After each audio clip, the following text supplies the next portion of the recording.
రైతులకు ఇచ్చిన మాట ప్రకారం పార్లమెంట్ ఎన్నికలలో ఓ సన్నాసి తాటి చెట్టు లెక్క పెరిగిండు గాని దూలం లెక్క పెరిగిండు గాని దూడకున్న బుద్ధి కూడా లేదని నేను ఆయన చెప్పినా నువ్వు రైతు రుణమాఫీ చెయ్యి నేను రాజీనామా చేస్తా అని సవాలు విసిరిండు.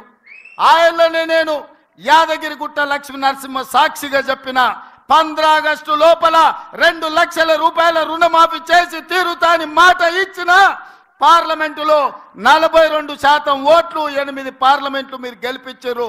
ఇచ్చిన మాట ప్రకారం 15 ఆగస్టు నాడు ఖమ్మం కొత్తగూడెంలో భద్రాద్రి రాముల వారి సాక్షిగా 23 లక్షల మంది రైతులకు 18,000 కోట్ల రూపాయలు రైతుల ఖాతాలో వేసి రైతుల కళ్ళల్లో ఆనందం చూసినాం.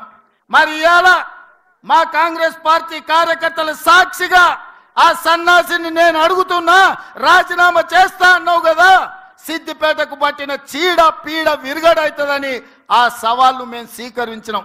మరి ఈ రోజు ఆ సన్నాసి ఎక్కడ దాక్కున్నాడని నేను అడుగుతున్నా. నేను వివరాలు పంపిస్తా. 2 లక్షల వరకు ప్రతి రైతుకు ఈ రోజు రుణమాఫీ చేసిన చరిత్ర, ఇచ్చిన మాట నిలబెట్టుకున్న చరిత్ర. 15 ఆగస్టు నాడు పండగ ఉన్నా కార్యక్రమాలు ఉన్నా ఇచ్చిన మాట ప్రకారం మేము వెయ్యాల్సిందే అని 3 విడతలు 27 రోజుల్లో 15 ఆగస్టు లోపల 2 లక్షల లోపల రుణమాఫీ అందరికీ చేసినాం. ఇవాళ 2 లక్షల పైన ఉన్న రైతులు ఎవరు ఆందోళన చెందాల్సిన అవసరం లేదు. 2 లక్షల పైన రుణమా ఉన్నవాళ్ళు 2 లక్షల పైన ఉన్న రుణాన్ని మీరు బ్యాంకులో చెల్లించండి. మీరు చెల్లించిన మరుక్షణం ఆ 2 లక్షల రూపాయలను కూడా మీ ఖాతాలో వేసే బాధ్యత మా ప్రభుత్వం తీసుకుంటుందని చెప్పి నేను ఆ రైతాంగానికి తెలియజేస్తున్నా. ఇదే కాదు, పెద్దలు ఉత్తమ్ కుమార్ రెడ్డి గారి నేతృత్వంలో ఉన్న సివిల్ సప్లైస్ కార్పొరేషన్ ద్వారా రైతులకు 500 రూపాయలు వడ్లకు బోనస్ ఇస్తామని చెప్పినాం. రాబోయే పంటలో రైతులు పండించే సన్న వడ్లకు 500 రూపాయలు బోనస్ ఇస్తామని ప్రకటించినాం. దానికోసం 2,000 కోట్ల రూపాయలు ఈ రోజు బడ్జెట్లో కేటాయించినాం.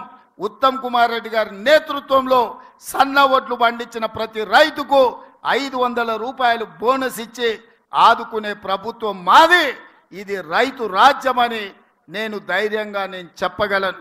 అందుకే మిత్రులారా, ఇదే కాదు, తెలంగాణ ఉద్యమమే నిరుద్యోగ సమస్య, తెలంగాణ త్యాగాలే ఉద్యోగ సమస్య. 10 సంవత్సరాలు ఎవరికి ఉద్యోగాలు ఇవ్వలే, నిరుద్యోగుల సమస్య పట్టించుకోలే.